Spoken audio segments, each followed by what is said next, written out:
Hello and welcome to the Villa Park podcast. It is me, Rich, and I am back with Sam, George, and Kev.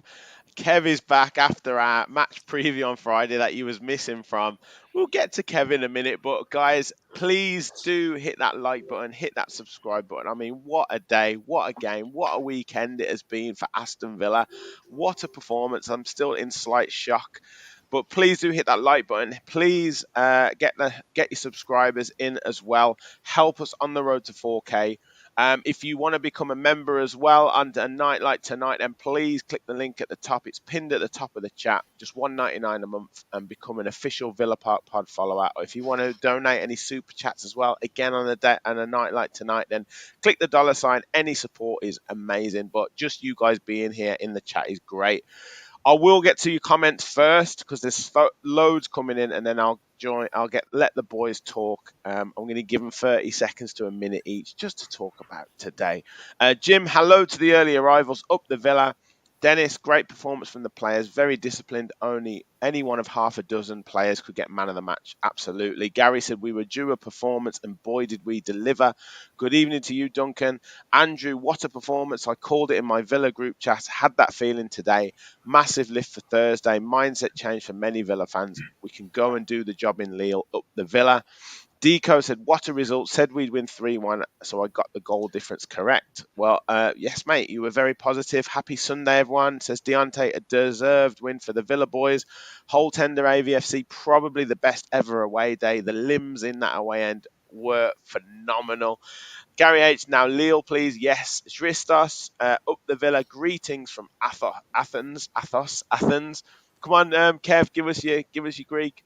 Yassi Fide, There you go. Polykalasimere. Anyone else got back from the Emirates less than 30 minutes ago? Whole tender AVFC. Fantastic for you joining us in the chat. Carlos was immense today, set the tone, and for me, I felt we fully deserved that result. Zaniolo had his best game, says Jim. We'll get into performances. PJJ, up the Villa, greetings from Jamaica, and it was our Jamaican brother, our Jamaican brethren himself, Leon Bailey, with the goal. I was shouting around the house. My Jamaican accent came out as well. I was loving it. Where have we got? Kevin is back. Says PJJ. There you go. Rich, yes, guys. Deco says, like the stream. Yes, please do. We've got over 50 in the chat, nearly 60 in the chat already. So please smash the like button. Simon, long time no speak. Rich, get in there, you Villa boys. How do you like those apples, Arteta? Carlos and Tielemans immense today. Amazing stuff, Simon. What a result, says Rich. Carlos was immense. James, evening, lads, up the Villa. Martin, Leonard Senior, Leinster won yesterday and Villa today. Not a bad weekend all round. Villa Mania, Villa. Good evening, everyone, and what a performance by Carlos. Up the Villa, says Michelle. Credo, what a performance and result. Buzzing. Aurelio Gomez, up the Villa. Greetings from King Standing. How long are we doing this for, Rich? I know, mate. There's so many coming in. I'm nearly there. What a save, Emmy, says David. Yeah, I've got a feeling we're going to be on for a while. Yeah. Amazing stuff. Gene, amazing result on Cloud9. Great to see you boys up the Villa. So, Sam, welcome to the show. Hi, 4 minutes and 20 seconds in. Tell me about how you're feeling. You've got 30 seconds to a minute just to sum it up. Well, my first feeling is I think George is drunk enough that we might hear his Jamaican accent at some point during the show. Irish Sam. Do you know what? I'm buzzing. I just watched the game, and since then I've done nothing but just like scroll through Twitter and watch the interviews, and I watched the whole Sky coverage, just waiting for them to talk about Villa, and they never did. You know, I can't believe it. I think I keep waiting for the bubble to burst. Maybe it's like just a history of being a Villa fan, and you know things just never going quite right. But I have to say this season is something else. I think it's the best I've ever seen in my lifetime. The everything. I mean, we did this on a preview. You know, I'm sure we'll go into it, but it did look a bit. It looked a bit dire. You know, we played on Thursday. Arsenal in this incredible run of form, top of the league. No Louise, just down to the absolute bones of the squad, and just every rational bone in my body saying to me, look, let's be honest, we're probably not going to get much from Arsenal. And then we go there and put in a result like that and come back with 3 points and absolutely battered them, just embarrassed them, taking the mick at the end.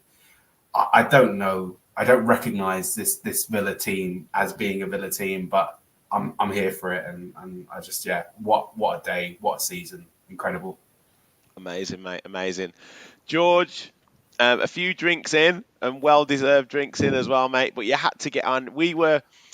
I guess we were semi negative on Friday. Maybe we would say realistic, but yeah, I mean, even you as the rational Villa supporter on the podcast, you wouldn't have predicted that. But amazing, mate, isn't it? Yeah, evening everyone. No, of course, absolutely not. I'd give us no chance whatsoever. And I wasn't trying to be a pessimist the other night. I just tried to. I weighed it up, and I just couldn't make a case for us which way that we could get anything out of this game. And fair play, honestly, they put in such a shift today. I just think we had no Luiz, the playmaker, or architect. He's the one that the opposition look at these days. And I just think we just grafted, didn't we? We grafted our way to a victory. Arsenal had chances and chances. Emi turned up. Diego Carlos, we were chatting on the group chat this morning. We were asking how much we'd take for him to sell him. And he's just turned up and put a second man in a match performance against Arsenal end of the season. I'll put my hands up now and say, fair play, Villa boys. You grafted your bollocks off. I didn't think we had it in us, so I thought we were shot. But fair fucking play, excuse my French. That's a fantastic result. That's a superb weekend for us. Tottenham have lost. United have drawn, and we've got 3 points. So, happy days, boys.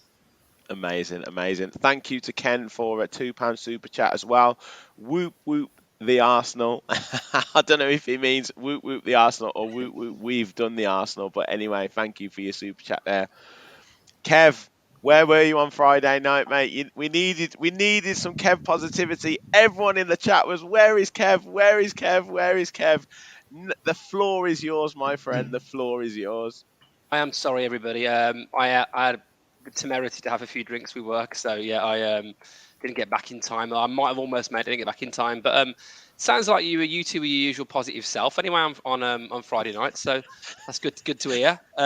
Just let me come in, swoop in, and sort of take the positivity plaudits. No, look, I'm going to say something right now. I actually would have predicted, if I'd been on it, us to probably lose. I don't often predict us to lose, and I wouldn't have predicted it to be a bad loss. But I think with the magnitude of the game for Arsenal, particularly when you consider that obviously Liverpool lost beforehand and Man City juggernaut keeps rolling on, that it was still in their hands. When you add to that, as per the tweet I put out earlier, that Spurs obviously lost, Man United drew. So, right back at you, Michelle. Then you're in a situation where Villa obviously want to win because we've got the opportunity, but Arsenal need to win. We've still got the possibility of a fifth spot, even though it's looking a bit less likely. And of course, all the stats were there, Arsenal all season, they've not conceded a goal at home this year, and there's just all these whatever things there is. And more importantly, and this was the crux of the tweet I put out earlier, the disrespect that's been on this team, considering what they've done in the last 18 months, I think has been, in some quarters, shocking. In other quarters, there's been some fair enough points. I think, the capitulation against Brentford was reasonable, but I mean more from the media and from the pundits out there, to be talking about a top four race, and when Villa are in fifth, to talk about the team below us, Man United, rather than the team above them. And 1 minute Man United are back and they're going to catch us. And the next minute, Ten Hag's walking out of press conferences and they've faced more shots than any other team than Sheffield United. And 1 minute Spurs are definitely going to get fourth. And then they've lost a couple of weeks back to Fulham and they've been absolutely battered at Newcastle, like we were starting the season. So for Villa to come out with all of that and to have in my opinion, our best player, Douglas Luiz, out, and to put a performance like that is Kamara as well, don't forget. Well, yeah, Kamara, Ramsey, Mings, obviously the list goes on, but to put a performance in like that is unbelievable. And I really felt like even from the start of the game, even though they were good in the first half, Arsenal, great passing through the lines, I just felt we looked up for it.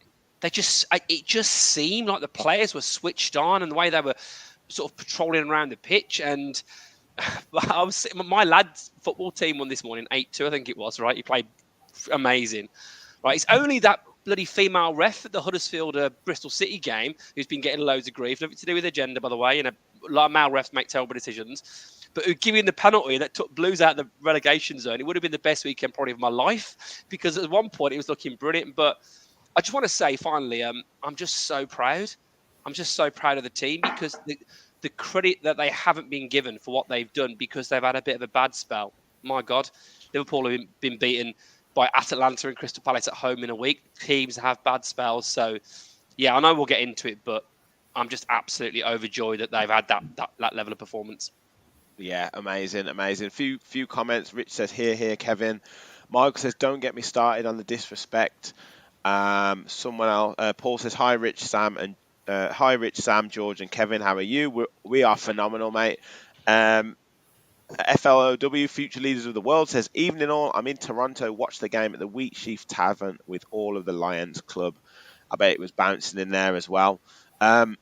Yeah, let's talk the game. I want to go through kind of some of the key moments, and then I think we can wax lyrical about pretty much everyone's performances. So I'll come to you all about different players' performances, whoever you guys want to bring up. But I guess Sam, first half Arsenal did start well, and we would put it on the chat. They did have that strut of kind of champions in waiting. They were passing the ball around well, they were moving the ball around well. It was almost kind of like we just had to hang in there, and I guess that's what we did. Yeah, and I think we spoke about it on the preview show. Obviously, one of my biggest concerns was like the last two league games with City and Brentford, we've conceded like 7 goals in 2 games, and we haven't looked like super secure at the back. And obviously that Arsenal team, they've just got all the tools they need to unlock you, So that was like a concern beforehand. But I don't know if it was Kev or George who said it, but like it just seemed up for it today. I think Carlos has those matches like when we battered Man City, and he just decided he wasn't letting Haaland have a sniff. It was just one of those. Like, look, Arsenal are a good side. They've been first pretty much the whole season. There was never going to be a scenario, or a very unlikely chance that there'll be a scenario that they're not going to come at us and put some pressure on us at some point. But I think, the first thing is about how you manage it mentality-wise. I think we did that really well. Never really switched off. And the other one, I think, it's starting to give people a lot of confidence. And I think Ollie Watkins said it in his post-match interview, is just how incredible Emi Martinez has been for the last, I don't know, couple of months. Just some of the saves he's pulling off. Like I've said this like he's since superhuman. He's superhuman. Like the way he makes himself big, the way he gets his leg down, it's unreal. Honestly, Rich, I said this last year, like last season, but one-on-one, he's the best goalkeeper in the world. Like there's no doubt. You show me anyone who comes anywhere near him. But now it's just like all his all-round game. He's winning games for us. He's getting us points. He's making such a massive difference. Like that game against Lille, what was it? 6 or 7 saves, 4 or 5 one-on-ones. Yeah, and they're not even just like small. Like he's taking the ball in comfortably. Just absolutely incredible. And I think the players kind of like, we sat a little bit deeper today, which I think we had to do. Like we couldn't really give them that space in behind. But just the first half was all about defensive resilience, and we could have had a goal as well with Ollie Watkins and that shot that hit the post. But I think Emi Martinez he's just playing by example, leading out the back, and he really is. He's the world's number one. He's the best goalkeeper in the world, in my opinion. And I would love to see how much money it would take to pry him away from Villa. Yeah, George, I was coming to you on Emi, and I think Sam's echoed the points amazingly well. But we never really talked too much about. I know we talked about his saves that he made on Thursday night on our match preview, but we didn't really factor in the importance of him going back to the Emirates and wanting a massive performance. And I said it in my instant match reaction. A good goalkeeper, it's said, gets you 10 to 15 points a season. Emi probably gets us between 15 and 20 points a season. He's just unreal. Yeah, for sure. Like he is fantastic. You know, he's had some tough days going back to the Emirates since he left there. He's been, don't get me wrong, he's been good for Villa ever since we bought him. But 2 or 3 times he's gone back there and it's not gone his way. But today and on Thursday night, he's just, I think that experience, you know, he's a World Cup winner now. He believes in himself now. He knows he's a top goalie, and he just shows it. You know, I was in the pub today with a few of the lads, and Arsenal kept going through, and they were like, they're going to score in a minute if they keep going through. And I was like, you try beat Emi Martinez, mate. I'll back my goalkeeper over your striker, whether it's Man United striker, whether it's an Arsenal striker, whether it's a Chelsea striker, whatever. I said, Martinez is not getting his flowers, and eventually his flowers will come because he's doing this. He's doing this week in, week out. He's a top keeper, and we're very lucky to have him. Yeah, he's unreal. He's absolutely unreal.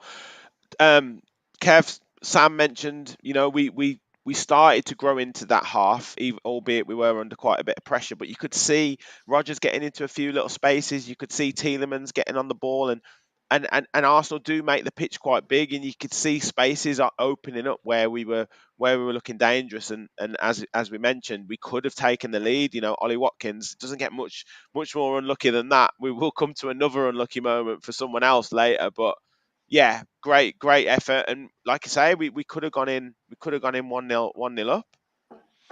Yeah, I think the phrase "growing into the game" couldn't be summed up even more better than for this game. I think it's just perfect. You know, there was a bit of pressure at the start. I still thought we looked pretty self-assured. I tell you what I loved today about the way we played. Clearly, they're going to press quite hard. They're obviously pushing for the win at home with their record now. You know, the greatest team in the world, of course. You know, all of that. But I thought the way we played it around the back was tremendous. Absolutely fantastic. And there was a couple of hearts in the mouse moments, but those hearts in the mouse moments are the moments that create the space to then get out. But I didn't think we looked like we were in any trouble. In fact, I'm at a point now where it's almost like I'm watching someone walk across the motorway at a really slow speed and I don't flinch because I just know it's going to be fine. They've just timed it perfectly, and the Between cars the cars. yeah. Yeah, You know that game, Yeah. Crossy Road. It's like Yeah. Crossy Road. You're just pressing the buttons at the right time, and the cars are just going through. Just brilliant. And I think that kind of thing, I think what that does now, the way we play, it says to other teams, hang on a minute, we're proper, we are. Like, you know, we can do this. And I can't think of many great chances other than obviously the brilliant save that Emi made point blank from Trossard. I think they had a couple of other couple of chances, but I can't really think of anything they had at the level, of course, of the 2 goals we scored, and obviously twice we hit the post. And the one they hit the post, I mean, it was a bit of calamity from them defensively, like clearance hitting the defender. And he'd had a chance a bit earlier, hadn't he, when he delayed a little bit, Watkins, and probably could have played it wide to Diaby maybe, and then obviously I can't remember who it was he got back at him. I think it might have been Zinchenko or someone got back yeah. at him. Was it Trossard, Trossard? I think it was. Yeah. So I this forgot one, he about did that. it. Yeah, you obviously talked about it in your post-match. Sam, I did what you did, by the way. I got back from, I literally waited for the Villa game to finish, went to the gym, came home, was cooking my dinner. I had all the content on. I went for all the Sky Sports and Talk Sport, even the stuff that Ian Wright was on, wherever he was, US coverage today. Then, of course, I say the best till last, Rich. And you absolutely, mate, he does his signature move, that step over, bang. And do you remember the Luton goal? When it hit the post and nestled, I thought it was going to be the same, and I thought he's going to go in. And then you're thinking, is that our chance? Is that going to be our one big chance today? So to go from that, I mean, I think they're lucky to get away with a 2-0. I don't know what Arteta's on about, but I think it could have been more. Did Arteta have the ump today? I couldn't quite hear the interview, but I could see him rocking from side to side. I thought he's not happy with whatever he's being asked. He said they should have been 4 up in the first half, he said. A bit strong. He didn't remember the when Watkins hit the post, though. Nah. But yeah, like I say, we went in 0-0.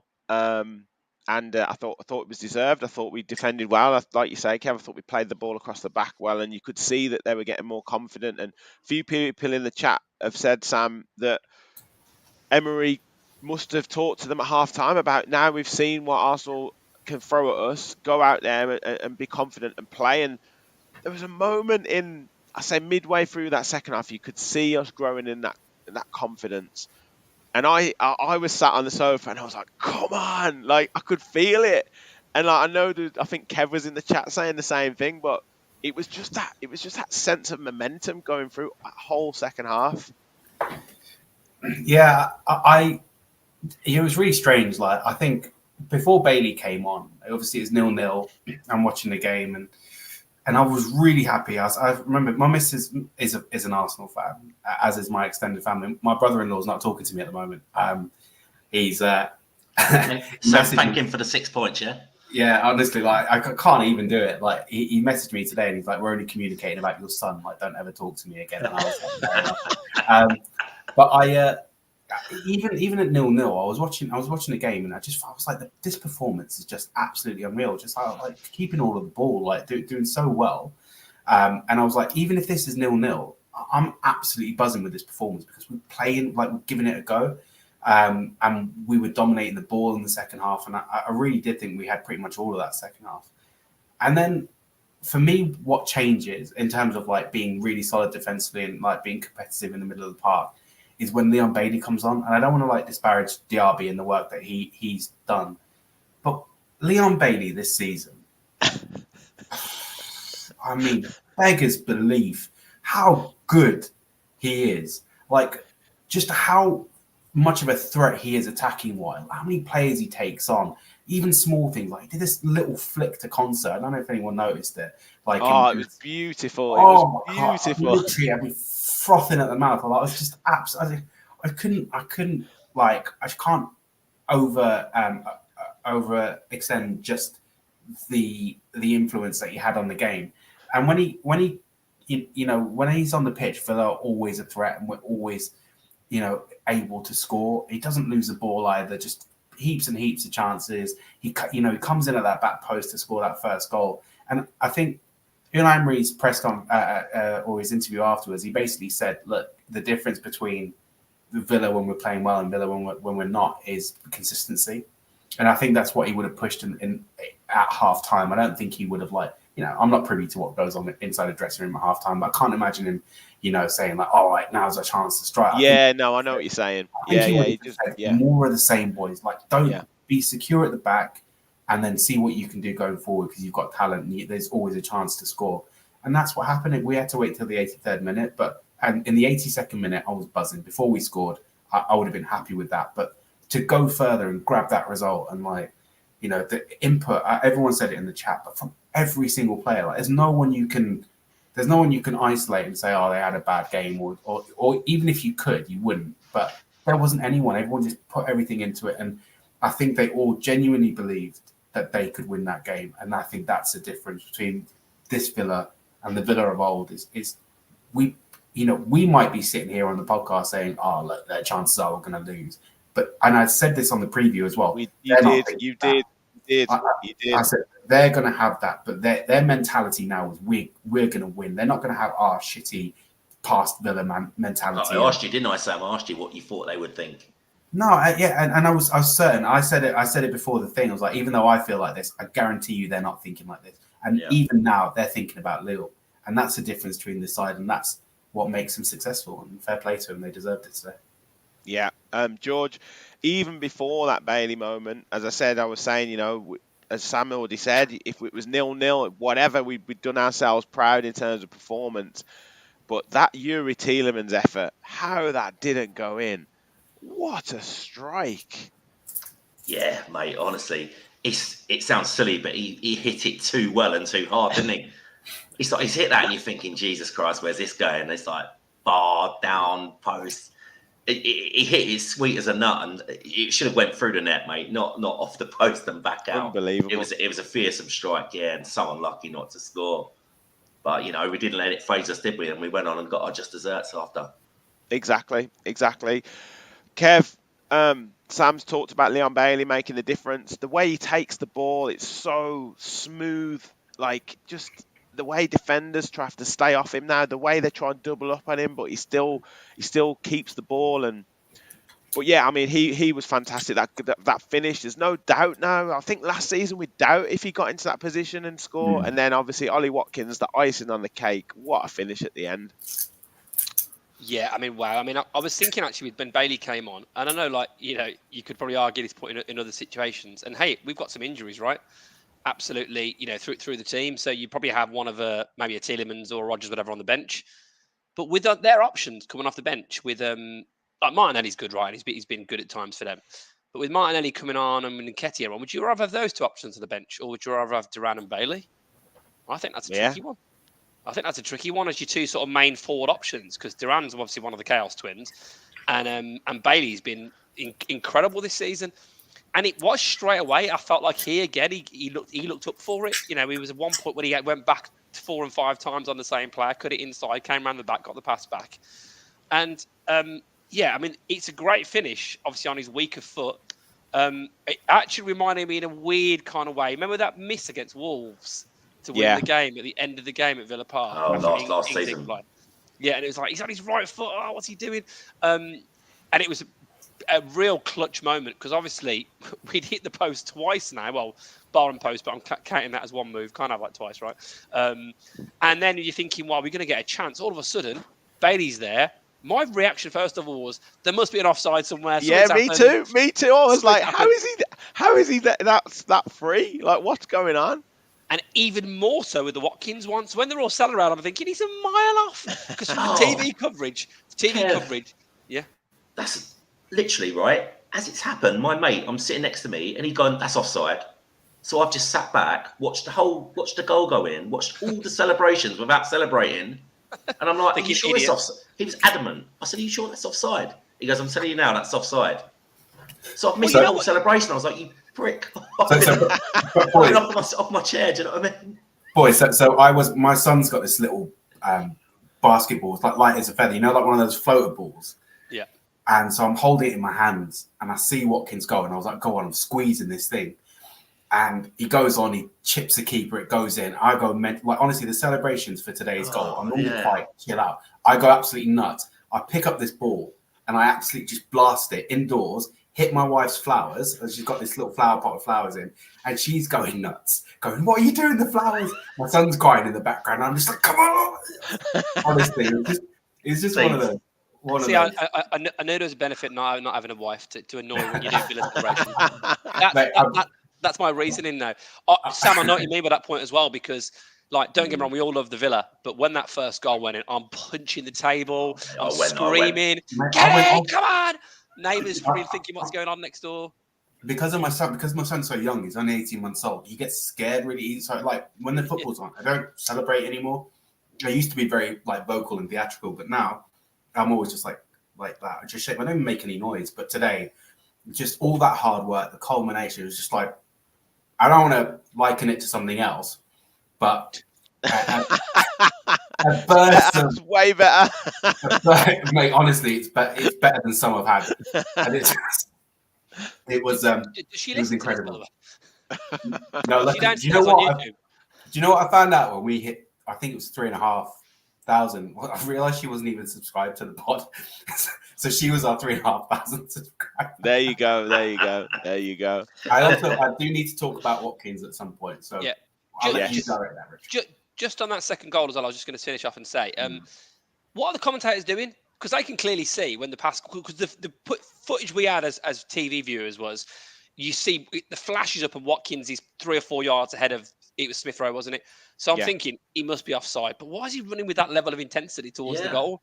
And why is he celebrating with that level of passion? Now, surely they would have seen when the ball went that he was well in his own half, or at least some comment on it. And it was Tielemans, wasn't it? He made the pass, I think it was. Yeah, I thought it was McGinn, but it's Tielemans. Interception. Tielemans to a T. Yeah. Interception, great ball. Identical to one of Newcastle's goals against, I think Isak's goal against Spurs. Oh, yeah, I think it was. How many did they score against Spurs? 2, I think. 2, but he was in his own half, and they were like, it was just him and Van de Ven. He had Van de Ven on toast yesterday. Oh, mate, that was hilarious. But it's the identical goal. He's just like, they're playing Arsenal committing too much, too high. Yeah. Guys, we have nearly 200 in the chat. Amazing stuff. Wow. Can we get over 200 watching tonight? Please, if you haven't already, I've just checked. We're on 69 likes, and we've got almost 200 in the chat. Especially after Sam's reference before. So please do smash the like button. And it's after 10 o'clock. Yeah, if you're new to the channel, please do subscribe as well. Help us on the road to 4K. We've got to do it before the end of the season. And if you want to donate to the channel, click the $sign. If you want to become a member, click the link at the top of the chat. It's pinned at the top of the chat, and become an official Villa Park Pod follower. But yeah, help us get over 200 viewing tonight. That'd be amazing stuff. I will try and get through as many comments as I can as well. I'm going to try and star as many as I can. But yeah, please do keep in the chat as well, people. So let's get on to some of the performances. Sam, you mentioned Ollie Watkins. Yeah, just give us let's just talk Ollie Watkins. I mean, what more can be said about him? I mean, I kind of want to save some for my my end of season homage that I now owe him, because he will undoubtedly get 20 in the league. Getting a tattoo, son? Do you know what? It's a possibility. I've got enough. I could blend it in. I think the thing about Ollie Watkins, I don't know if he's gone out of his way to make me look like an idiot this season, but there's just been such a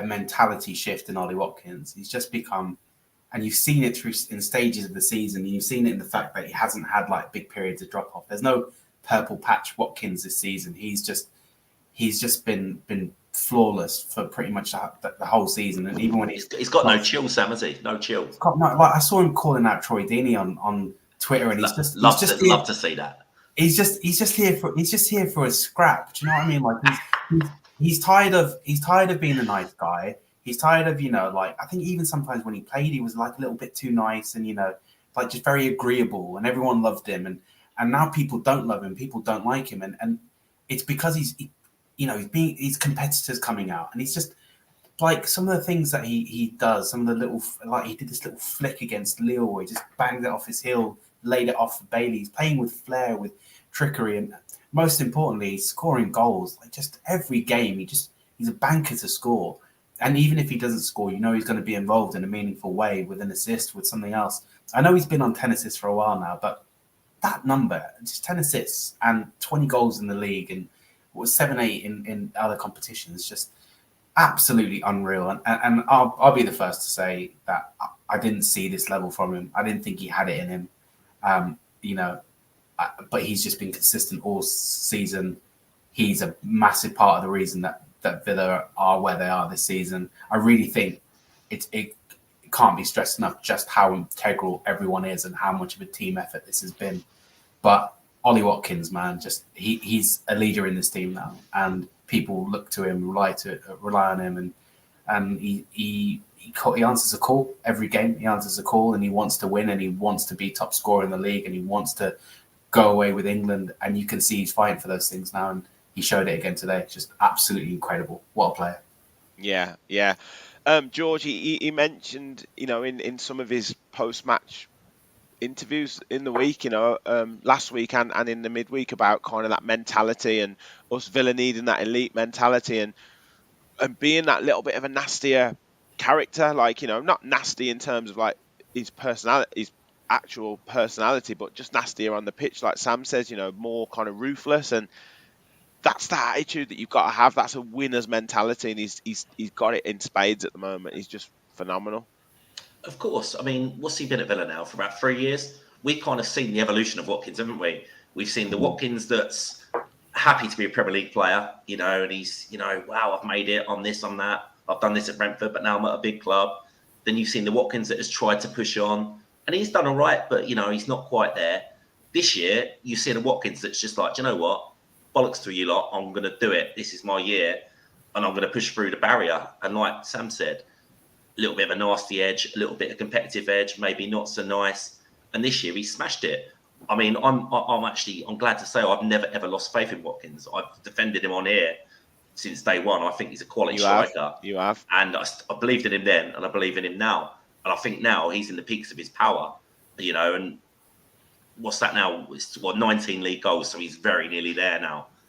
But, we got 4 or 5 games left. Who's to say Watkins can't get another 4 or 5? He's at the peak of his power now. Whatever happens in the summer, there's going to be interest in him in the summer now. I'm absolutely certain about that. But we'll wait. Yeah, exactly. Show me the money. Show me the money, boys. Yeah. Exactly. But at the moment, mate, he's smashing it, and he's going to be a big reason if and when we make top 4. Yeah. Rich, thank you for your $1.99 super chat. keep the faith. We are Villa. Villa till I die. Up the Villa. Amazing stuff. Thank you very much. Kev, just to round up on Ollie Watkins, Emi Martinez said it himself in the post-match interview. He should be in the running for Player of the Season, Premier League Player of the Season.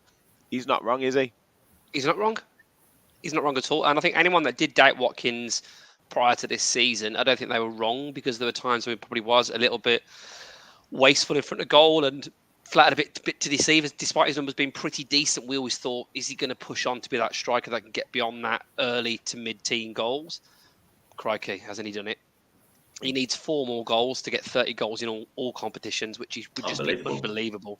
He needs 1 more, obviously, to get 20 in the Premier League, and I do think he'll go beyond that, absolutely.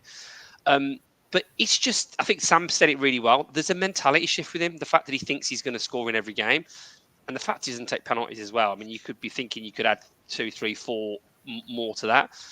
He seems like he gets chances in every game. I think Merson said this in his post-match. You know, Merson talks a bit of tripe at times, but changes not the win. But he said he had like 2 big chances today. He hit the post with one and scored with the other one. So, like, absolutely brilliant. And I think, you know what the thing is with him now, other teams know that he's a real threat. I think, that I think Declan Rice mentioned this in his comments. The other teams know we've got a top striker now. His numbers are absolutely fantastic. And other teams will be watching him thinking, if we stop Ollie Watkins, we've got a chance of winning. The Lille manager said that actually, Kev, before they played us on Thursday.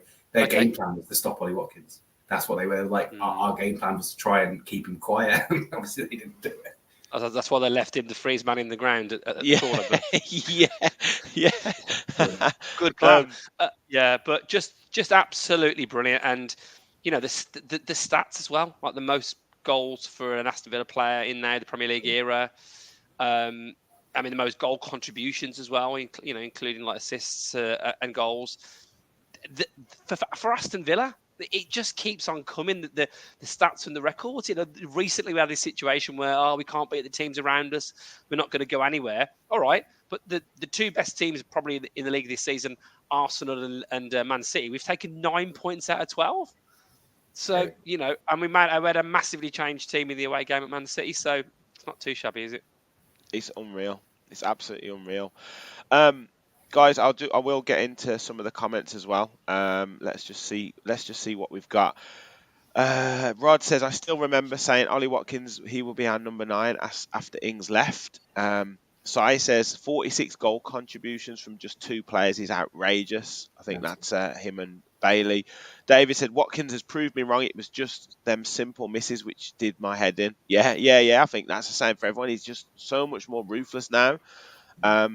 Dream Villain said that post-match interview, how much did they want to push the Arsenal agenda from our players? Did they really need to? M. Richard says massive confidence for the end of the season. That's 19 goals for Ollie and 10 assists, and he doesn't take penalties. 9 for Bailey, 8 assists. Cracking displays all round today. Duncan says Watkins has silenced any critics this season. Very glad to say I was wrong. He's just tremendous, absolutely tremendous. Another player who I think deserves a real mention, I know a few of you said it earlier on, Diego Carlos. I mean, absolutely immense at the back. Adamski says there, Carlos was also immense. I feel like he relished the challenge against his fellow countryman, Gabriel Jesus. But yeah, he was just a man mountain at the back, Sam. Yeah, I think a bit of familiarity helped him as well. He's familiar with Gabriel Jesus and how he plays, and I think that the main success for the Villa back 4 today, including Diego Carlos, was just keeping switched on. They did it for 90 minutes, and you don't always see that with the Villa defense, but just everything was calm. When they could play it around and pass away out of trouble, they did. More importantly, when they needed to just get rid of it, they did as well. I think there was only one time I noticed in the whole game where the ball kind of dropped. It's like, I think it's just before our second goal or just after. The ball dropped and like Pau Torres and someone else, I don't know, maybe Bailey, they were kind of like umming and ahhing about clearing it. And I was like, get it out. And that was the only time in the whole game that I'd seen that. I think Carlos has a lot to work on in his game, but he's shown that there are certain games, big games as well, where he turns up and I think he's excited by the fight. And I think he said before the first Arsenal game of the season and the second one, he's openly come out and said, "We're not scared of Arsenal. We're not afraid of you. I'm more than happy to take this on." And both times he's won man of the match.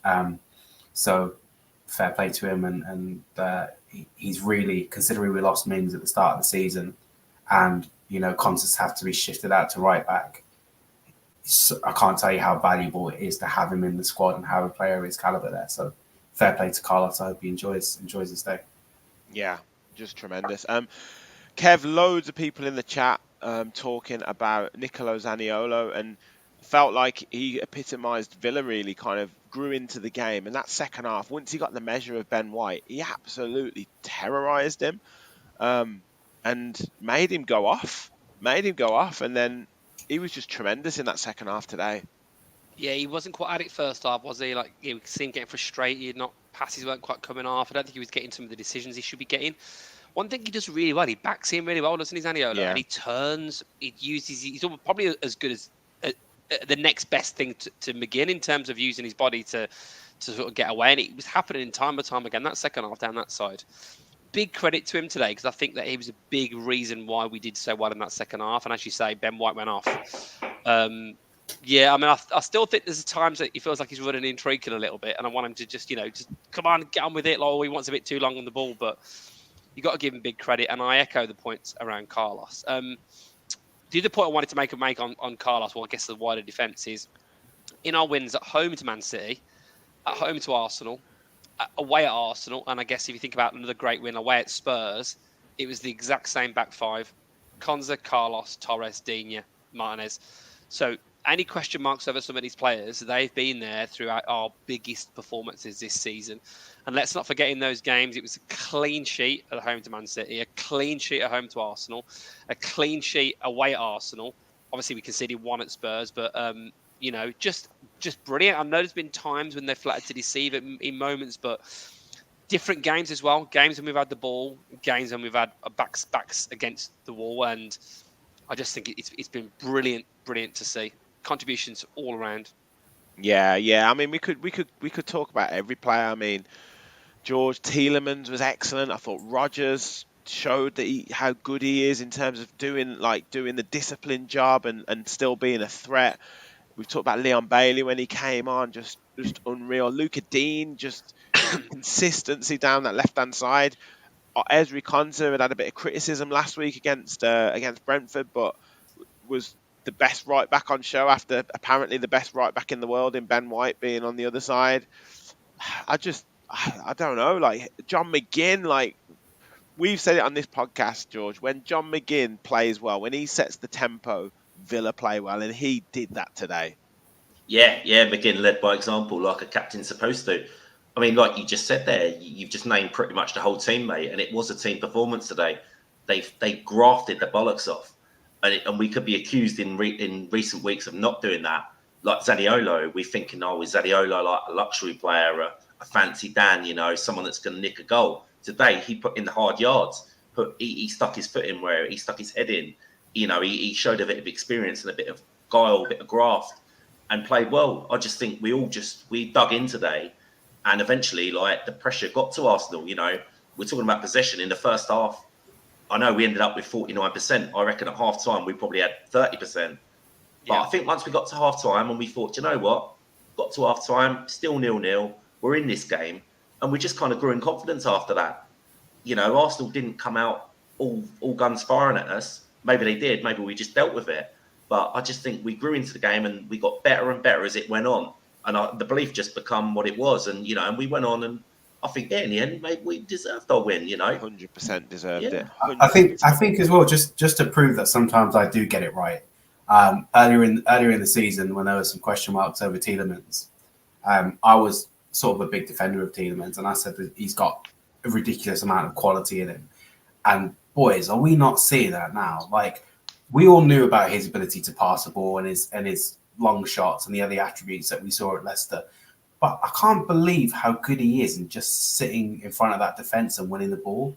He did it time after time against Lille.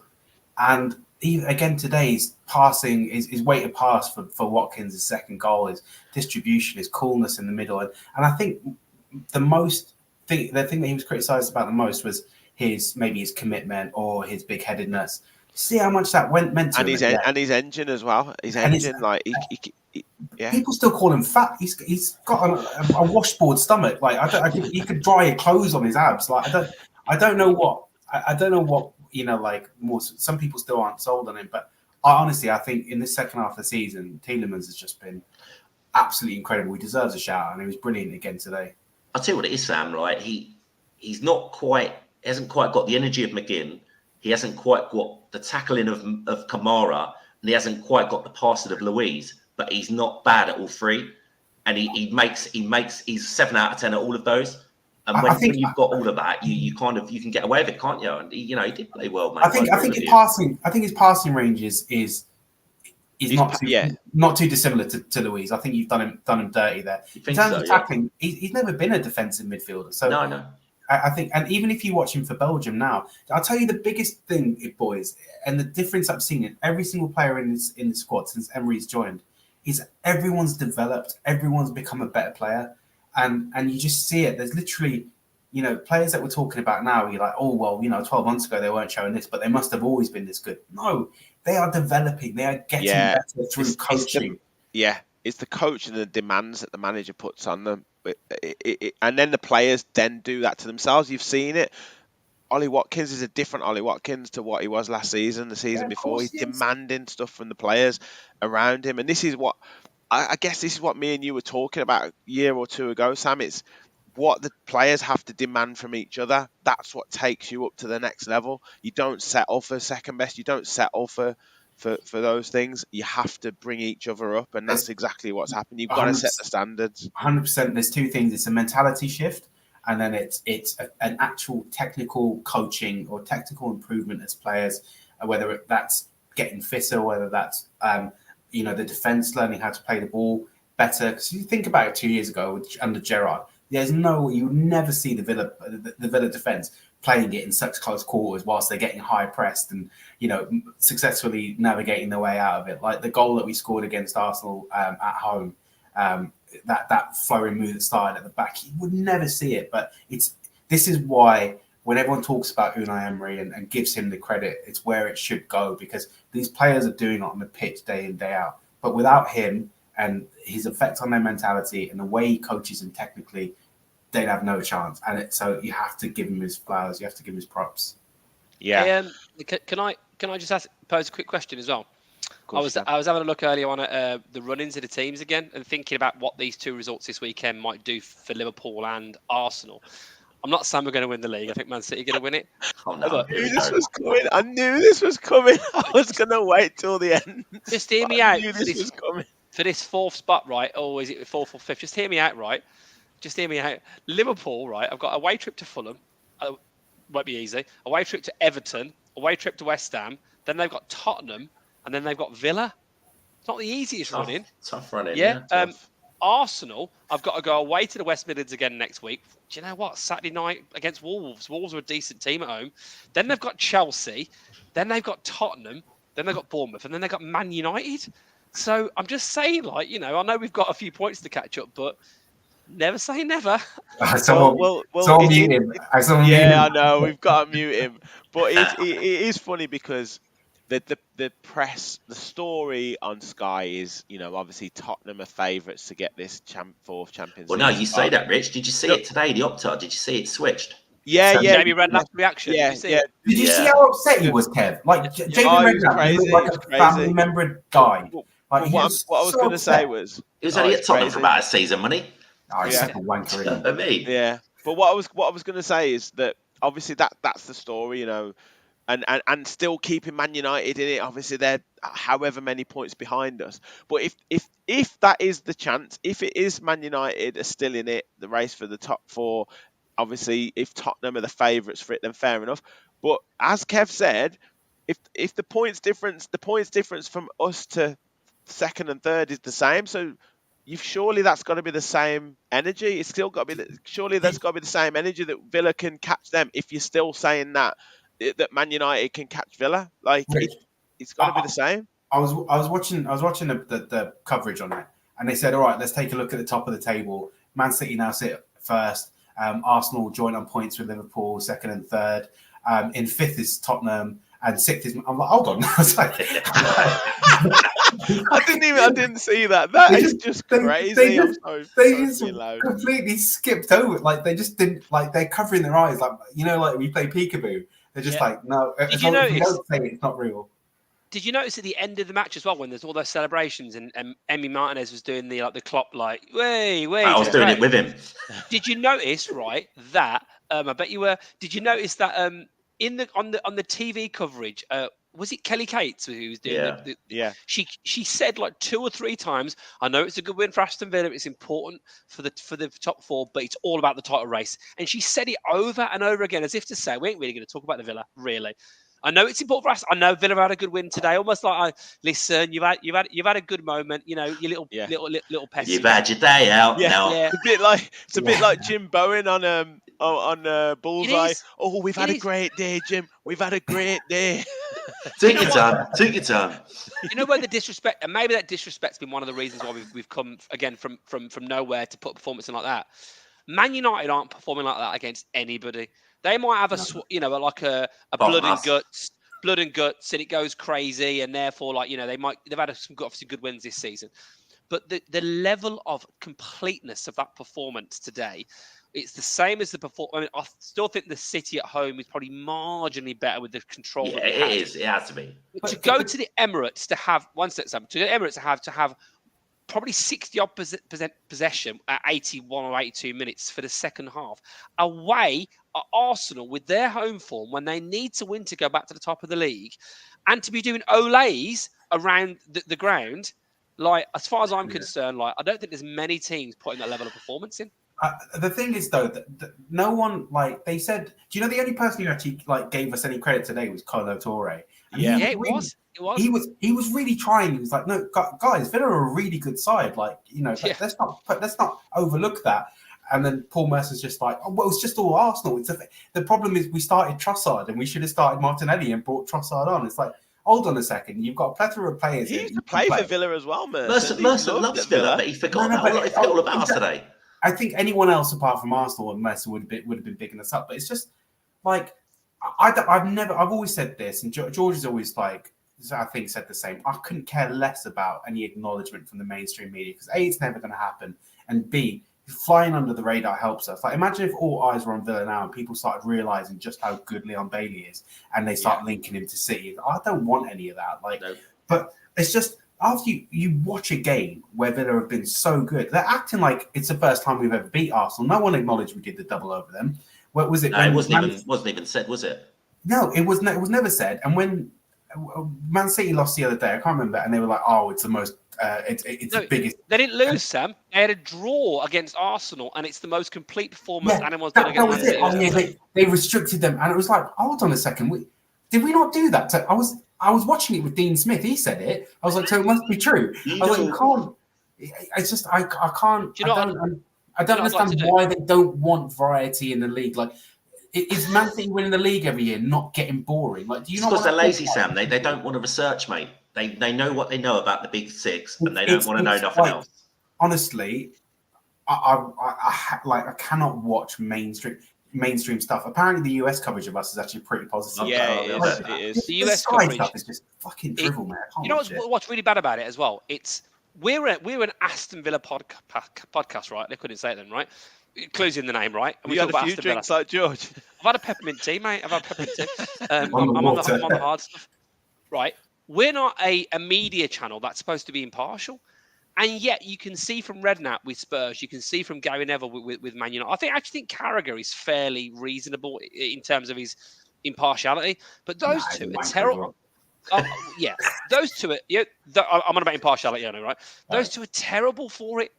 And you know what? As much as you can say, the Sky Six, whatever, if you're a pundit getting paid that level of money, to not give the credit and respect, it's almost like I can't wait for us to win the league the next 5 seasons in a row, right? Boys.